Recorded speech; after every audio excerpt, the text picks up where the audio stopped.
Time for rock news on 101.1 WJRR, Orlando's rock station. Let's check in with Lynch and Taco and see which rockers are making the headlines for all the right and wrong reasons. 101.1 WJRR. All right, and rock news is brought to you by our Alter Ego, sold-out Alter Ego show out in California coming up here real soon, and you could be there. We got some giveaways that will put you and a guest on a flight that you can win starting with us this morning. You're going to get this keyword, and you're going to text it to 200-200. We'll play it for you right after the rock news. And we've told you before, JRR has had a bunch of listeners that have won this trip, so you'll be with fellow JRR rockers out there if you win. Let's begin with the nastier side of the music business. Joey Jordison, of course, the late drummer from Slipknot who passed away in 2021. Complications from a rare form of MS. His estate is suing Slipknot members Corey Taylor and Michael Sean Clown Crahan and associated companies. They're alleging a couple things going on here, that they have not returned items that belong to the late Slipknot drummer, and that they have used items that belong to him and his estate as part of their traveling Slipknot museum called Knotfest, and lined their pockets with profit off of Jordison's devoted fan base. Now, if this goes to court, could you imagine all them having to wear their masks? Would it be awesome? Be interesting. So Jordison, he was kicked out of Slipknot back in 2013, and it was kind of nasty then, but there was some legal wrangling going on, and I thought all that stuff was smoothed out. Now all this is coming to light, and, money. That's it. Money. The root of all evil. I hate seeing this, man. Lars Ulrich from Metallica, his dad, Torben Ulrich, passed away back in December. He was 95 years old. Lars and his dad were really tight. His dad, was a huge influence on his son. And Lars is thanking fans and fellow musicians for the outpouring of messages and tributes to his late father, who says he's absolutely blown away. Says it was unexpected that you're in Metallica.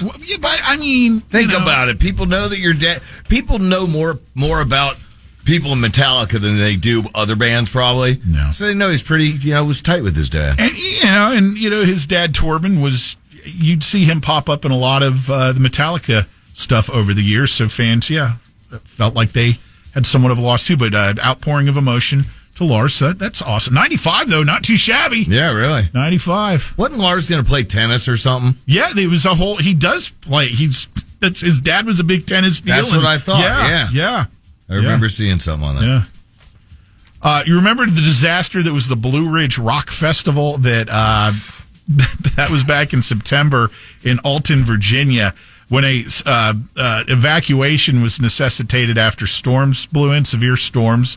Remember, we talked to several listeners that went to that and said it was the biggest cluster ever. It was just completely disorganized. There was nowhere for people to shelter as these storms swooped in. Then they tried to go on with the second day of the show. Then they abruptly announced, the rest of this thing's canceled. Good luck and good night. With really no explanation. And then, all the finger pointing started and stuff. Well, get this. Here we are, 4 months later. And really no answers yet. The organizers are now saying through a new statement that they'll have more information soon and that they've been kind of gagged by their insurance who won't permit them to talk about the event until everything's settled and done. Mm-hmm. But they do know that there's people who really want more information and they're just as disappointed as they're trying to buy time here. Of course. And I'm sure there probably is some sort of insurance policy in place that I have a sneaking suspicion probably isn't going to be adequate to address the needs, desires, and demands of all those fans who were turned away. Yeah. Somebody said Blue Ridge S show. Remember, we talked to a couple bands that said, we won't even play it. Yeah, we won't play it anymore. Yeah, I don't know if this thing will ever happen again after this, but so they're trying to buy more time as they continue to settle with insurance. Rival Sons guitarist Scott Holiday is talking about how he managed to ditch alcohol, and this is kind of an interesting approach that he came up with. He said he realized that he had become an accidental alcoholic. Think about it. Isn't that what happens to everybody? No. Think about it. He really wasn't like a hardcore drinker or anything, but being in a band and out on the road for long periods of time, you have a drink here, you'd have a drink there, you have a couple before you go on stage, you'd have the after show, maybe drink some more before you go to bed. And habit formed. Yeah, then he says, next thing I know, if I'm out touring in different time zones and my kids need me, I've discovered that half the time I was incapacitated and unavailable to talk to him, because that's when I realized, look, I better do something about this. Yeah, we had, who else was it? So Charlie Sheen did the same kind of thing. Yeah, he's been, he's sober because he said, I had to go pick up my kids at school. Yeah. And I couldn't. Little things sometimes will just trigger a big change. Ricky Medlock, did he go to rehab or anything, or he said, I didn't. He goes, this doesn't involve hitting the rock bottom thing that you hear about. He goes, I just had to, adjust my lifestyle. So good for him. I was going to do that dry January this month, but then I realized I had like 2 cases of beer in my fridge. I thought, it's going to go bad. Yeah, you got it's in the name of not wanting to waste it. In a month, come on, might be a little stale. I don't know if anybody saw the New Year's Eve broadcast from Nashville on CBS. I did. It was pretty good. I watched a good chunk of that. Skynyrd played, and speaking of Skynyrd, Gary Rossington, of course, passed away back in March, the lone remaining original member of the band. Ricky Medlock, who was always tight with Gary even growing up, says that he still just hasn't got over that. That he's gone, still grappling with that. As Skynyrd continues, in what really is, and the band admits it's a tribute right now. It's an entity that will go on as long as the fans will have them. But he says every day he still struggles with the loss of his longtime friend and bandmates. What else we got here? Zoltan Bathory. Gwar. Right? No. Damn it. No. Five Finger Death Punch. Oh, yeah. Put the band together. I should know that. He was probably, but okay. Anyway, he's clearing up what he says is a massive misconception about his band. They found fame what seemed like to be very quickly. Yeah. Right? They popped onto the radar, and all of a sudden they've got all these, successful songs. Yeah. He goes, people think that like some behind-the-scenes magical radio or record guy stepped in and made all this happen. He goes, no, man. He goes, we're an independent band. He goes, our first album. He goes, we did the whole thing in my bedroom. He's talking about, he goes, thanks to technology, he goes, anybody can really do that now. And he goes, it's just, people think that there was a bunch of money poured into this band, but no, they ran and did everything on their own. Obviously, now that they're at the level they're at, they can enjoy the benefits of having some financial backing. Yeah, you think? But it's every band has humble beginnings at some point. And this is interesting. I'm not quite sure how it's going to happen, but I hope it does.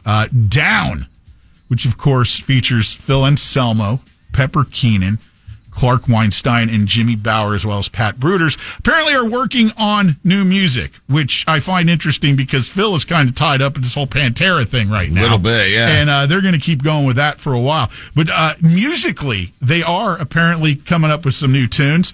And Phil was asked about this. Hey, Phil, you got Pepper talking about working on some new music. He goes, They are. Well, where do you mix? He goes, I like to just write stuff off the cuff. So at some point, if they get a new music, I'll get around to, throwing some lyrics together, and boom, we might have some new Down material, which I don't think there's been anything out from them since like 2014. Wow. Kind of cool. Pretty cool. By the way, we do have, speaking of Phil and Pantera, don't forget we have Pantera tickets all week on the show. We do. For You Say It, We Play. Just gave away a pair a few minutes ago. Speaking of giving stuff away, all this week we have trips you can win to our sold-out Alter Ego out in California. You got a trip right now. To get entered for this is a text to enter and win deal. Listen carefully here. If you want to enter, the number you're going to text, the keyword you're about to hear, is 200. And we've said it once, we'll say it again. Around the country, JRR, other rock stations hate us because we've had so many JRR listeners win. So add your name to that list. Even if you don't do these contests, do it this time. And I'm thinking, since this contest is picking back up today after a long holiday weekend, might be some people around the country a little asleep at the wheel, but you're not. You're up rocking with the Lynch and Taco Show, and we'd like you to carpet bomb the text line 200-200, and let's get us another winner here from the Orlando and Central Florida area. But when he says carpet bomb, you just need to text the word one time. Right. I'm talking all of you who are listening, send it in one time. Let's get another winner here locally. All right. With that, get this keyword, send it off to 200-200. Please do not text and drive, and good luck.